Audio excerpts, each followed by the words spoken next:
e falando de um ser humano, uma pessoa dedicou a sua vida para o Evangelho. Ele perseguia a igreja de Deus e agora ele era um dos maiores, se não o maior pregador do Novo Testamento. Eu estou falando do apóstolo dos apóstolos. Eu estou falando daquele que falou assim: eu quero evangelizar toda a Ásia, o continente asiático. Ele que foi até na Europa, foi bater lá na Itália, foi bater em Roma para evangelizar. Eu estou falando de quem? Do apóstolo Paulo. Abra sua Bíblia no livro de Atos. Nós vamos abrir a Bíblia e fazer uma oração pedindo o Espírito Santo de Deus para nos ajudar. Atos capítulo 20.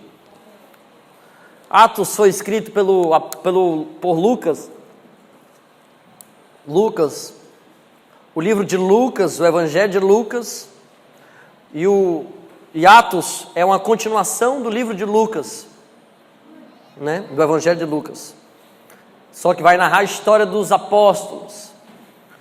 Vamos orar, gente? Feche os seus olhos e abre o seu coração. Oremos. Maravilhoso Deus, queremos aprender na vida desse teu servo lições para vivermos esses 15 dias de evangelismo aqui em Beruri. Que o Senhor nos motive na tua palavra, Senhor, a darmos o nosso melhor pela tua causa. Essa é a nossa oração. Nós pedimos o Espírito de Deus, que nem eu e nem os meus defeitos de caráter atrapalhem a tua conversa com o teu povo. Essa é a nossa oração, para que o Senhor fale e nos preencha da água da vida, em nome de Jesus, amém. O que me espera? Esse é o título da mensagem. O que me espera? Qual é o título da mensagem? O que me espera na missão?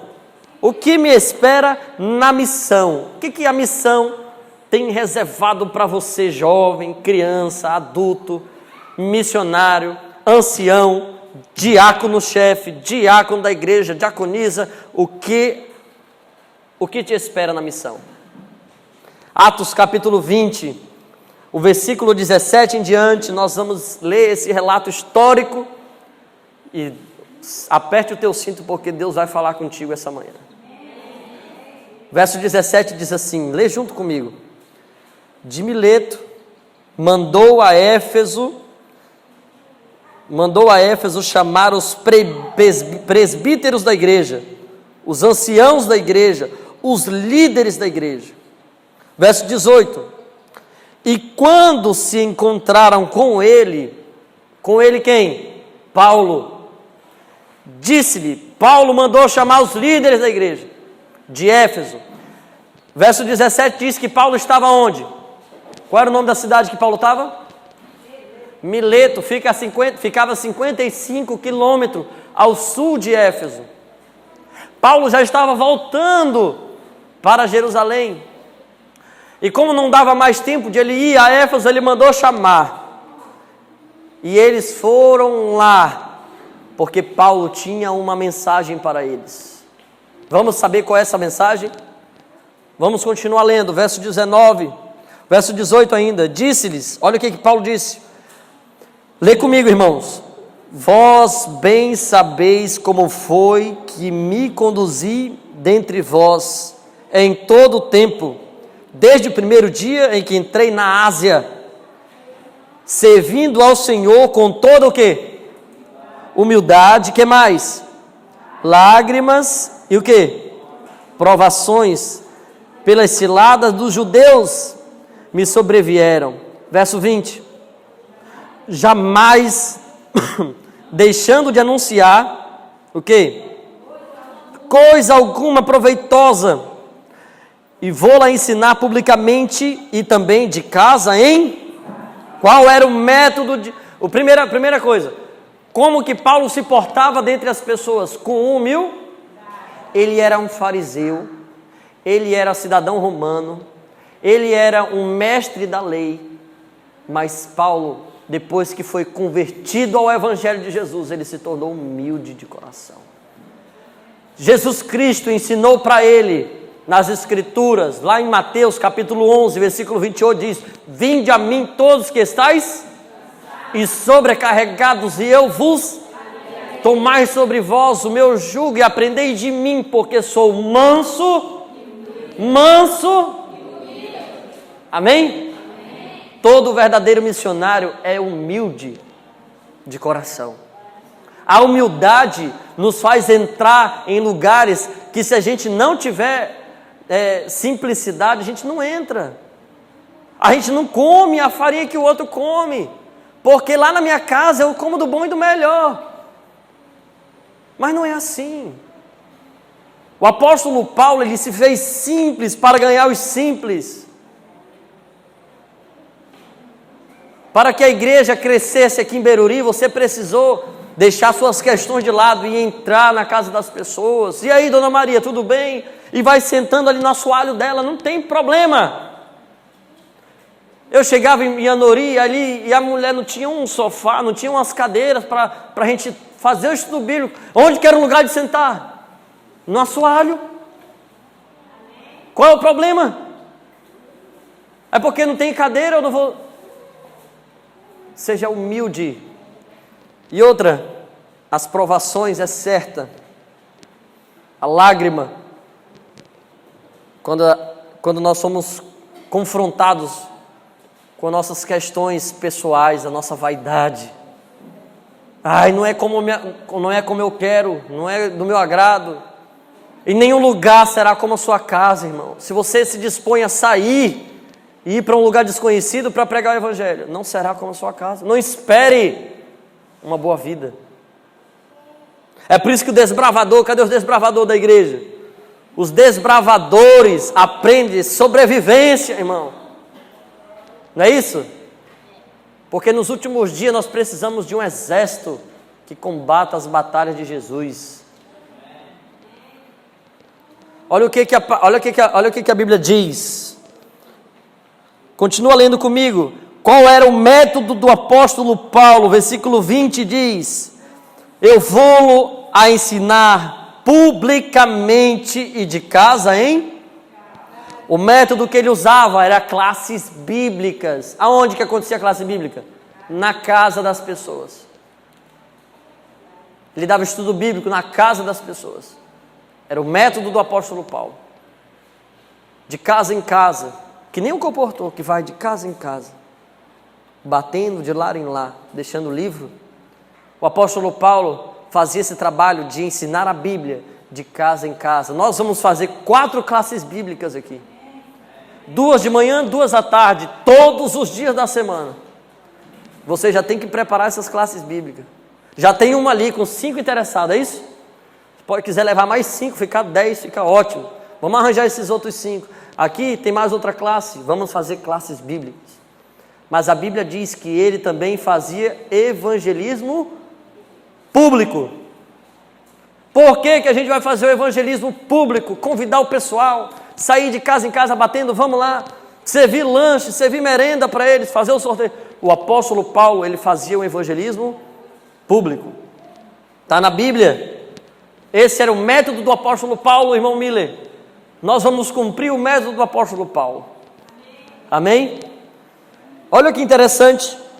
Versículo 21 diz assim: testificando tanto a judeus como a gregos. O apóstolo Paulo era criticado pelos judeus porque ele pregava o evangelho, era para grego, para homem, para mulher. Ele não fazia distinção de pessoas. Nós vamos sair e pregar o evangelho de casa em casa, de lá em lá. Nós vamos encontrar pessoas que estarão bêbadas, amigadas, com vícios, com vaidades. Se entra uma pessoa toda cheia de brinco, tatuagem, toda desconjeitada aqui, de short aqui na igreja, todo mundo fica de olhão para aquela pessoa. A igreja adventista do 7º dia precisa se preparar para arrancar as pessoas das garras do inimigo. E tu acha que uma pessoa arrancada das garras do inimigo, ela vai vir toda ajeitada? Ela vai vir toda bagunçada, irmão. Se a pessoa está lá, ela vai vir toda desconfigurada. ela vai vir com seus vícios. Quando a gente levar ela até Jesus, ela se apaixonar por Jesus, ela entregar o coração para Jesus, Jesus vai cicatrizar as suas feridas, amém? Deus vai dar um jeito na vida dela. Eu não sei quantos aqui tiveram experiência de viver no mundo, de ter seus vícios de bebida, de alcoolismo, de fumo, e foi até Jesus, Jesus tirou essas coisas de você, diga amém. Isso é um testemunho vivo, mas não é do dia para a noite. Quando alguém se converter e entrar por essas portas, tiver um jeito estranho, tiver um hábito estranho, um bodó, um surubim, não é isso?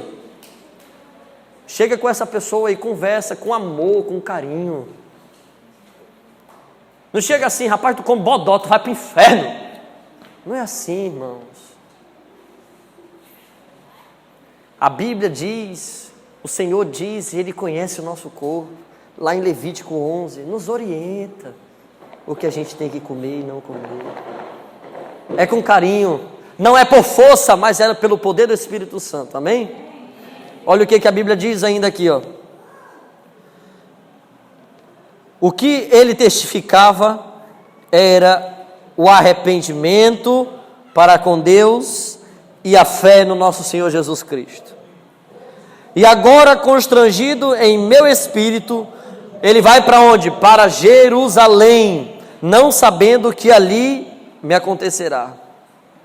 Preste atenção no verso principal, os dois versos principais, é o 23 e o 24, por favor.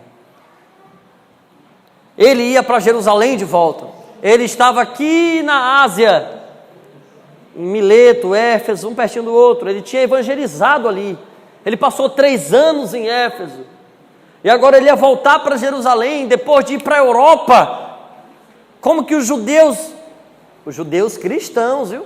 Pegavam no pé de Paulo, iam reagir. O que os judeus ortodoxos ali iam reagir? Como que ele ia reagir? Ele era um fariseu, e agora ele levantava a bandeira do caminho de Jesus Cristo. Como que eles iam reagir? O que a missão nos aguarda, né? O que me espera a missão de Deus? Esse é o título. A resposta está no verso 23. Vou para Jerusalém, não sabendo que ali me acontecerá. Verso 23 diz: senão que o Espírito Santo, de cidade em cidade, me assegura que me esperam o quê? O que, irmãos? Cadeias e tribulações. O que nos espera de cidade em cidade? O Espírito Santo, nos primórdios da igreja, falava para o apóstolo dos apóstolos, que ia nas cidades que ele ia passar tribulações, ia ser preso, que quando ele pegasse um barco ia naufragar, mas que sua fé nunca seria abalada. Nos últimos momentos de sua vida ele disse assim: combati um bom combate, completei a carreira e guardei a fé. Vários exemplos de vocês, e eu gosto de pregar onde tem os líderes mais antigos da igreja. Sabe por quê? Porque vocês sabem muito bem o que eu estou falando. Vocês tiveram que enfrentar muitas provações para estar aqui hoje, sim ou não? Eu vejo pela minha avó, que tem mais de 30 anos de adventista, e as provações que ela passa em casa, na igreja, no governo para se aposentar, é uma provação.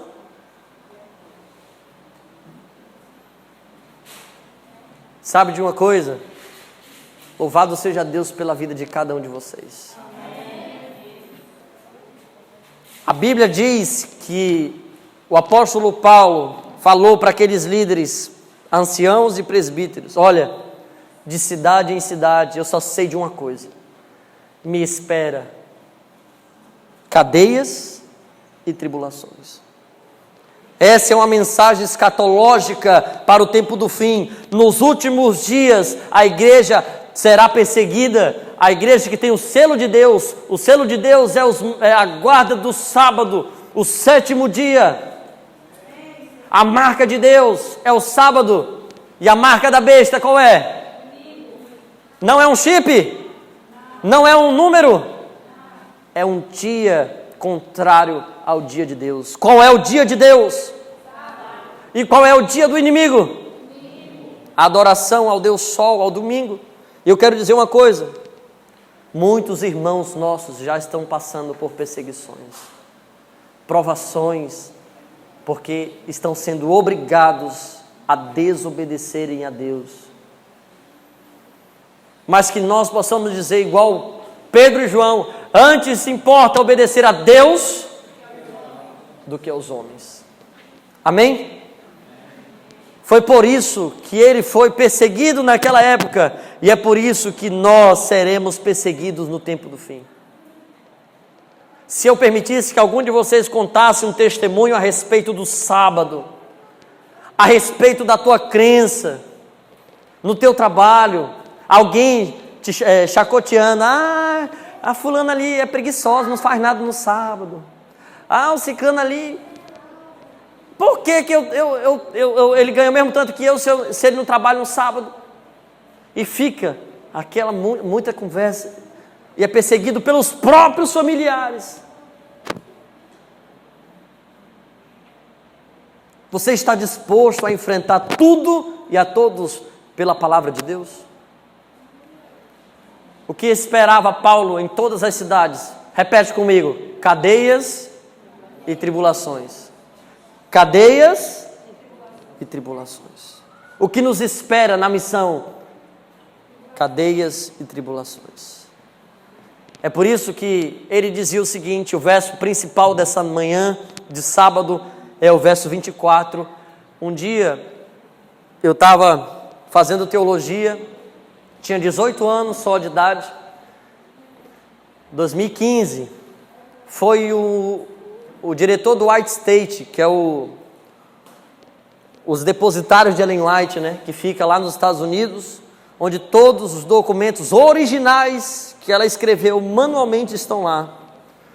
E um deles é brasileiro, é o Dr. Alberto Tim, um pastor alto, alemãozão, brancão. Quem conhece o pastor Alberto Tim? Levanta a sua mão. Só pelo DVD, né? Eu amo esse assunto da história da igreja. E ele estava lá, junto com outro diretor do White State, falando sobre... E aí no final, tinha um livro lá de Ellen White chamado Ministério Pastoral, que a gente tinha ganhado. E eu falei: o senhor poderia dar um autógrafo aqui no livro, pastor? E o que o senhor diria para um jovem pastor como eu? Tenho 18 anos só. E ele estava meio apressado, ele olhou para mim, aqueles olhos azuis, aquela mãozona de alemão. E ele falou assim: lê Atos 20 e 24. E ele anotou no meu livro, né? Está lá em casa o livro, Atos 20 e 24. Eu quero compartilhar com vocês agora.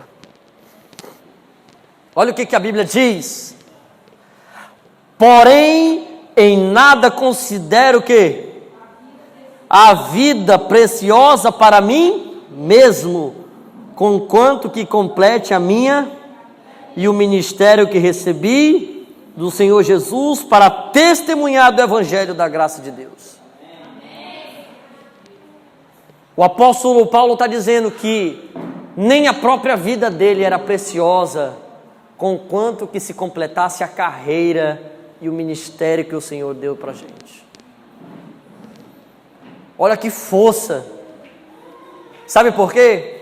Qual é o bem mais precioso que você tem, que você recebeu de Deus? Não é a vida? Sim ou não? Não é o dom da vida? Para o apóstolo Paulo, o pregador dos pregadores do Evangelho, para que ele suportasse a provação, as cadeias, os chicotes, ele dizia: nem a minha própria vida é mais preciosa do que eu viver pregando o Evangelho de Deus. Amém, irmãos? Isso me emociona, porque não é fácil você sair da sua casa, não é fácil você enfrentar o sol, As dores, irmão, as dores que a gente tem, as doenças. Uma vez eu estava comportando, que eu comportei 8 anos, irmã, para pagar a faculdade, o ensino médio, comecei a comportar com 16 anos. E uma vez, nas segundas férias, eu estava em Manacapuru, e eu estava com 10 furuncos, né? Tumor debaixo do braço aqui. E eu carregava aquela mochila pesada, com o braço assim, ó. E eu ia comportar uma mochila pesada e ia ficar assim com o braço. Chegava para dar oferta, com o braço assim, né? E eu estava... E aí não foi inventar de nascer um furunco na virilha aqui. E aí, como é que veste a calça para ir trabalhar? E eu ali, tenho que voltar para a escola, eu tenho que estudar. Eu tava no 3º ano do ensino médio, lá na Bahia, no IAN. Eu não posso desistir. Eu estava com dívida, eu precisava pagar os livros. E eu comportando. Chegou um momento que eu não consegui mais. Eu me joguei na cama. E a minha avó falava assim, meu filho, dá um tempo. O pessoal mandava mensagem, tu tem que cuidar da tua saúde, como é que tu vai continuar trabalhando assim? E eu orava para Deus, falava, Senhor, eu não posso desistir por causa de uma doença. A minha esposa me conhece, eu todo agoniado. Principalmente para trabalhar, o negócio é rápido, eu tenho que fazer as coisas, eu tenho que conseguir. Eu não consigo ter um não como resposta, é um negócio que eu aprendi na comportagem. Deus tinha me levado para a Bahia e eu não podia voltar a ficar em casa. Quando eu saí de casa, eu falei para minha vovó, nunca mais vou voltar para cá, porque eu vou permanecer com Jesus. E eu estava ali com aquelas provações, um monte de enfermidade aqui. E aí eu fui lá no médico do SUS. Você que conhece o Zumbi ali no Alfredo Campos, né? Tem um posto lá, um postinho, lá na Corme Ferreira, Alfredo Campos. E aí eu fui lá. A minha avó foi de madrugada, quando deu 11 horas eu fui lá com a vovó, e ela falou assim, menino, tu fica aqui que eu vou lá ver o almoço. Presta atenção na história. E aí eu sentei lá agoniado, né, com um monte de tumor no braço, na virilha. E aí eu sentei, e ela falou assim, olha, você vai pegar a ficha para esse médico aqui. Se tu pregar para outro médico, tu vai se ver comigo. Vó, tá bom, tudo bem. Na hora que ela foi embora, que ela saiu, deu 5 minutos que ela saiu lá do médico, do posto, né? Eu estava na fila para pegar a ficha, para ser atendido. A mulher chegou, olha gente, tá chegando um médico aqui, um outro médico, ele veio aqui só para atender rapidinho, quem quiser logo as fichas dele, só é falar comigo e pegar as fichas aqui. Eu levantei a mão, moça, eu quero logo essa ficha aí. Aí eu peguei a ficha do outro médico, a minha avó dizendo que não era para eu pegar. Quando a minha avó chegou lá, que ela viu que eu estava com a ficha de outro médico, menina, eu não te falei que não era para tu pegar essa ficha desse médico? E não sei o que, eu falei, avó, me perdoe, mas eu já estou aqui morrendo já, vou já mesmo ficar esperando a boa vontade do... Peguei logo para esse médico. E aí chegou minha vez, eu entrei, ele olhou, né, muito tumor, muito. E aí ele falou assim, passou o remédio, e ele disse assim, ó, o senhor não come coisa reimosa, tá bom? Carne de porco, essas coisas, tá bom? Senão vai inflamar mais. Eu falei, não se preocupa não, que eu não como não essas coisas. Aí eu falei, como eu acho que eu tinha pegado aquelas coisas lá na Bahia, né, onde eu morava. E aí o médico olhou para mim e perguntou assim, você é um comportor? O médico do SUS. Eu falei, sou. Aí olhou para mim, você é adventista, né? Sim. E aí ele falou assim, eu também sou. Do SUS. Aí eu falei para ele assim, qual é o seu endereço para eu lhe visitar? Para render livro, né? Peguei o endereço do médico ali naquela consulta, no SUS. O médico que a minha avó não queria que eu pegasse a ficha. Aí eu fui na casa dele, ele comprou R$2.100 de livro. A minha passagem tinha sido cancelada para eu ficar mais uma semana, ver se eu conseguia. E aquela semana que eu fui naquele médico, cheio de feridas, cheio de doença, eu precisava de R$6.000 para poder voltar para a faculdade, para a escola. Deus me deu 8. E eu voltei para o IAN, mesmo na provação. E muitas outras histórias no Ministério de Publicações. A comportagem é um livro na nossa vida. E assim o apóstolo Paulo dizia que nem a própria vida dele era mais importante do que se completasse a sua carreira e o ministério que Deus deu a ele. Amém? Para a gente finalizar agora, vamos ler o restante dessa mensagem, desse sermão de Paulo. Verso 25 diz: agora eu sei que todos vós, em cujo meio passei pregando o reino, não vereis mais meu rosto. Portanto, eu vos protesto no dia de hoje que estou limpo do sangue de todos, porque jamais deixei de vos anunciar todo o desígnio de Deus. Olha, nós temos que cumprir a missão de Deus para que não recaia sobre nós o sangue dos nossos vizinhos, daqueles que se afastaram e não receberam a visita nossa, dos próprios irmãos da igreja, daqueles que vêm e pregam aqui no púlpito da igreja. Você está pregando a palavra de Deus? O apóstolo Paulo disse: eu não sou mais culpado, porque eu preguei todo o desígnio de Deus para vocês. Verso 28 diz: atendei por vós e por todos o rebanho sobre o qual o Espírito Santo vos constituiu bispo, para pastoreardes a igreja de Deus, a qual ele comprou com o seu próprio. Eu sei que depois da minha partida entre vós penetrarão o quê? Lobos vorazes. A gente tem que assegurar que o novo discípulo está aprendendo todo dia da Bíblia. Como isso acontece? Depois do evangelismo, são 15 noites, 18 noites, 15 temas da Bíblia. É suficiente? Precisa ter o discipulado, sim ou não? É suficiente para ele tomar a decisão dele, de entregar o coração para Jesus. Mas ele é um bebê na fé. Ele precisa da escola sabatina. Ele precisa do clube desbravador, se for um adolescente. Ele precisa de um pequeno grupo, sim ou não? Precisa de relacionamento. Olha para mim, vamos lá, voltando aqui, olha o que a Bíblia diz. Verso 30, e que dentre vós mesmos se levantarão homens falando coisas pervertidas para arrastar os discípulos atrás deles. Portanto, vigiai, lembrando-vos que por 3 anos, dia e noite, não cessei de admoestar com lágrimas cada um. Verso 32, agora pois, encomendo-vos, agora a principal parte aqui, ó. Agora pois, encomendo-vos quem? Ao Senhor, e a palavra da sua graça tem poder para vos edificar e dar herança entre todos que são santificados. Amém?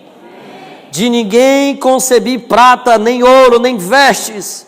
Vós mesmos sabeis que estas mãos serviram para que me era necessário a mim e aos que estavam comigo.